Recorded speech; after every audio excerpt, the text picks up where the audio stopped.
Olá! Sejam muito bem-vindos ao nosso canal. Eu sou Valéria Liz e no episódio de hoje do nosso podcast, vamos conhecer os bastidores da política do Império após a aprovação da Lei Áurea, em 1888, responsável por abolir a escravidão no Brasil. Márcio Queiroz e Júlia Góes vão nos ajudar nessa tarefa. Em sua conversa, eles abordarão as negociações feitas nos bastidores da política imperial para evitar a crise financeira decorrente da inadimplência no período pós-abolição, bem como as políticas econômicas compensatórias que foram implementadas e que, na prática, acabaram funcionando como indenizações, especialmente para o Banco do Brasil e seus principais acionistas, cafeicultores do Vale do Paraíba Fluminense. Também discutem como esse conjunto de fatores contribuiu para o clima político que culminou na proclamação da República. Ficou interessado? Então fique com a gente, porque a nossa conversa já vai começar. A Lei Áurea, 13 de maio de 1888. Uma daquelas leis que todo mundo conhece, né? Super curta, famosa, apenas 2 artigos que, pelo menos no papel, acabaram com a escravidão no Brasil, sem nenhuma indenização oficial para os antigos proprietários. Essa é a história dos livros. Mas os documentos que a gente vai analisar hoje mostram um outro lado. Uma história que se desenrolou longe do Congresso, sabe? Foi nos bastidores do sistema financeiro. E o nosso mergulho hoje vai revelar como uma indenização gigantesca, na verdade, aconteceu. Só que de uma forma velada, através de uma enorme operação de resgate financeiro. Foi uma manobra para evitar um colapso da economia, que no fim acabou compensando a elite do café, salvando o Banco do Brasil e, quase sem querer, acelerando a queda do Império. Exatamente. E o ponto de partida de toda essa análise, que muda a nossa percepção, é uma pergunta bem direta. Como é que uma decisão que era moralmente, inquestionável, como a abolição, quase quebrou o maior banco do Império e, por consequência, ameaçou a capacidade do próprio Estado de se financiar? A resposta para isso, nos leva direto aos motivos que aceleraram a queda da monarquia um ano depois. Certo, vamos começar por aí então, por esse pânico. A princesa Isabel assina a lei, tem festa na rua, é um momento histórico. Mas nos escritórios da elite financeira do Rio de Janeiro, o clima era de terror. Qual era exatamente a bomba relógio que a Lei Áurea tinha acabado de ligar? A bomba, na verdade, era o balanço do Banco do Brasil. Naquela época, ele era o banco. Dominava tudo, né? Sim, controlava quase 40% de todo o setor bancário da capital. E seu principal negócio com os fazendeiros de café, principalmente os do Vale do Paraíba, eram os empréstimos hipotecários. A questão toda é, qual era a garantia para esses empréstimos enormes? Deixa eu adivinhar? Não eram as fazendas. Não principalmente. A garantia, o que sustentava tudo, era a escravaria. As pessoas escravizadas eram legalmente propriedade. Um ativo. Um ativo. E como tal, eram usadas para garantir as dívidas. Com a assinatura da Lei Áurea, esse ativo, que valia uma fortuna, simplesmente evaporou. Seu valor contável virou zero, da noite para o dia. Então a base de todo o sistema de crédito do Império, que era o valor das pessoas escravizadas, some, de um dia para o outro.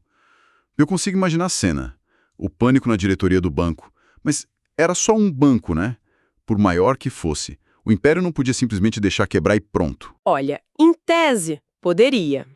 Mas na prática, seria um suicídio financeiro para o governo. O Banco do Brasil não era só um banco privado, ele era o principal comprador de títulos da dívida pública. Ou seja, ele emprestava dinheiro para o governo. Exato. Era o principal credor do Estado. Se o banco quebrasse, o Tesouro Imperial ia perder sua maior fonte de financiamento. O Estado ia ficar sem dinheiro. Os gabinetes da época, o de João Alfredo, depois o do Visconde de Ouro Preto, eles perceberam na hora. Salvar o banco era uma questão de sobrevivência para a própria monarquia. O que nos leva para essa grande operação de resgate. Se o governo não podia deixar o banco quebrar, mas também não podia, por razões políticas, aprovar uma indenização direta, qual foi a saída? Como fizeram isso? A solução foi uma peça de engenharia financeira brilhante e cínica, e foi tudo disfarçado com um nome bonito, Auxílios à Lavoura. Auxílios à Lavoura. Isso, oficialmente, era uma política para ajudar a agricultura a se modernizar. Mas, na prática, o governo começou a injetar uma quantidade de dinheiro nunca antes vista no sistema bancário. E o principal destino era, claro, o Banco do Brasil. Quando você fala nunca antes vista, de quanto dinheiro a gente está falando? Estamos falando de uma soma colossal, quase 140 contos de réis. Para ter uma ideia do que isso significava, esse valor era o mesmo que todo o orçamento de todos os ministérios do Império para o ano de 1889. Espera aí, o equivalente a um orçamento anual inteiro do Império. Inteiro. Era uma quantidade absurda de dinheiro público. Isso soa quase conspiratório. O governo injeta um orçamento inteiro no sistema e esse dinheiro acaba convenientemente beneficiando os ex-donos de escravos. Foi um plano ou foi só uma consequência? As fontes que a gente analisou sugerem que foi totalmente deliberado. O mecanismo foi engenhoso, tinha um efeito duplo. Primeiro, o governo emprestava esse dinheiro para os bancos sem cobrar juros, juro zero. Os bancos, por sua vez, repassavam o dinheiro para os fazendeiros, cobrando juros de até 6%. Ah, claro. Então os bancos já saíam ganhando, se estabilizavam. Exatamente. Mas a segunda parte do mecanismo é o pulo do gato. E qual é? Quem eram os donos do Banco do Brasil? Os grandes acionistas, os diretores. Eram os próprios barões do Café do Vale do Paraíba, a velha elite escravocrata. Ao resgatar o banco com dinheiro público, o governo estava, no fundo, resgatando o patrimônio dessa elite. O valor das ações do banco, que ia virar pó, de repente se recuperou e disparou. Então foi uma indenização perfeita. Perfeita. Não foi paga pela perda dos escravos, mas pela valorização dos ativos financeiros que eles tinham. Eles perderam o patrimônio humano, mas viram seu patrimônio financeiro ser salvo e multiplicado pelo Estado. É uma manobra incrível. E as fontes citam um caso que parece resumir essa promiscuidade entre o poder político e o financeiro. Envolve o próprio ministro da Fazenda da época. Sim, o Francisco Belisário Soares de Souza. É um exemplo gritante. Um pouco antes da abolição, quando o risco já era claro e os bancos supostamente tinham parado de dar empréstimos com base em escravos, O que ele fez? ele consegue um empréstimo gigantesco no Banco do Brasil para ele mesmo, hipotecando a fazenda da esposa e os seus 193 escravos. Não acredito, o ministro da Fazenda, a pessoa que deveria zelar pelas finanças do Império, usou a posição para conseguir um empréstimo pessoal gigante, Exato. baseado em ativos que ele sabia que iam virar pó, de um banco que ele mesmo iria resgatar com dinheiro público meses depois. A audácia é monumental. É a definição do conflito de interesses. Ele garantiu o patrimônio dele e depois, como ministro, arquitetou a salvação do sistema que ia beneficiar ele mesmo e toda a sua classe. O sistema se autoprotegendo. Ok, então essa manobra salvou a elite do Rio de Janeiro, perderam os escravos, mas ganharam um resgate que os deixou ricos de outra forma. Mas e o resto do Brasil? Fico pensando na nova potência econômica que surgia em São Paulo. Eles viram alguma parte desse dinheiro? E aí está a consequência não intencional que selou o destino do Império. A resposta é não. Eles não viram um centavo. Os cafeicultores do Oeste Paulista eram a vanguarda da economia.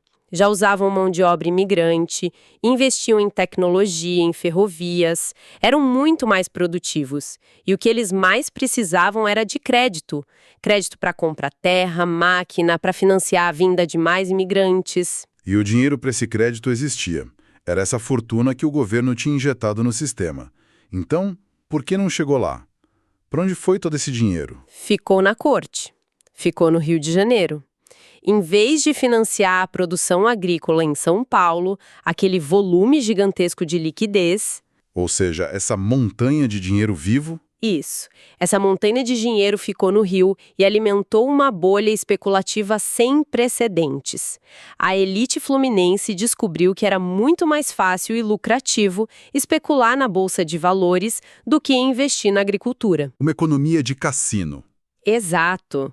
A capitalização da Bolsa do Rio atingiu um valor astronômico, equivalente a toda a dívida pública do país, totalmente desconectada da produção real. Então, de um lado, a parte produtiva do país, São Paulo, passando sede por capital. Do outro, a elite do Rio usando dinheiro público para apostar na bolsa. Dá para imaginar o sentimento dos paulistas? Gerou um ressentimento profundo, amargo. Os paulistas sentiam, e com razão, que eles sustentavam o império. A província de São Paulo contribuía com 17% de toda a receita imperial, o dobro do Rio de Janeiro. Eles pagavam a conta, mas viam o dinheiro do tesouro ser usado para salvar seus concorrentes. A percepção era de uma injustiça enorme. O capital produtivo deles sendo deixado de lado em favor do capital especulativo da corte. Esse sentimento foi o combustível que faltava para o movimento republicano em São Paulo explodir. E essa tensão entre a economia de São Paulo e o sistema financeiro do Rio acabou explodindo. A fonte relata um episódio que parece de filme, às vésperas do 15 de novembro. Sim, é o final perfeito para essa história. Um pouco antes do golpe, um telegrama codificado é enviado do Rio para Campos Salles, um dos maiores líderes republicanos paulistas. A mensagem era curta: banco aceita a transação. Banco aceita a transação. O que isso queria dizer? Era um código. Banco significava exército e transação, revolução. A mensagem real era: o exército aceita a revolução. Nossa! É uma metáfora poderosa, né?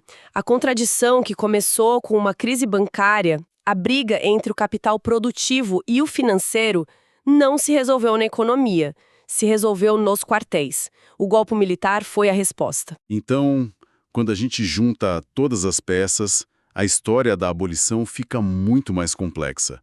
Não é só um decreto humanitário. É uma trama sobre finanças, poder... E consequências inesperadas. Exato. A tentativa desesperada do Império de salvar a velha ordem com uma manobra financeira acabou, por ironia, sendo o tiro de misericórdia que acelerou sua queda. Perfeito. As medidas criadas para garantir a estabilidade do Império acabaram expondo a sua contradição mais profunda. Uma economia moderna e produtiva em São Paulo sendo forçada a financiar um sistema financeiro especulativo e decadente no Rio. A monarquia não conseguiu resolver essa tensão e a República surgiu como uma promessa, para os paulistas, de que a política finalmente estaria a serviço da produção. E para a gente encerrar, tem uma reflexão final que a fonte traz, um "e se?", que ecoa até hoje. Enquanto toda essa energia, todo esse dinheiro era usado para salvar bancos e indenizar a elite, existiam outras propostas na mesa. Figuras como o engenheiro abolicionista André Rebouças defendiam projetos de democracia rural. Eram projetos visionários. Propagandeavam a integração social e econômica dos ex-escravizados. Falavam em distribuir terras públicas, criar pequenas propriedades. Era uma tentativa de não só libertar, mas de dar ferramentas para essas pessoas construírem uma vida. E esses projetos? Claro, foram completamente ignorados pelo poder. O que nos deixa com uma pergunta bem incômoda. Como teria sido a história do Brasil se toda aquela fortuna, aquele orçamento inteiro usado para compensar os antigos senhores, tivesse sido investida em oportunidades reais para 700 mil pessoas recém-libertas? O que diz sobre as prioridades de um país quando ele move céus e terras para salvar o patrimônio dos poderosos, mas não oferece nada para construir o futuro dos mais vulneráveis? Interessante, não é? E antes de encerrarmos, alguns pedidos para ajudar nosso canal. Primeiro, deixe seu comentário pra gente, isso é muito importante. E se ainda não for inscrito em nosso canal, faça sua inscrição e não deixe de compartilhar esse conteúdo com seus amigos. Obrigado e até a próxima. Tchau!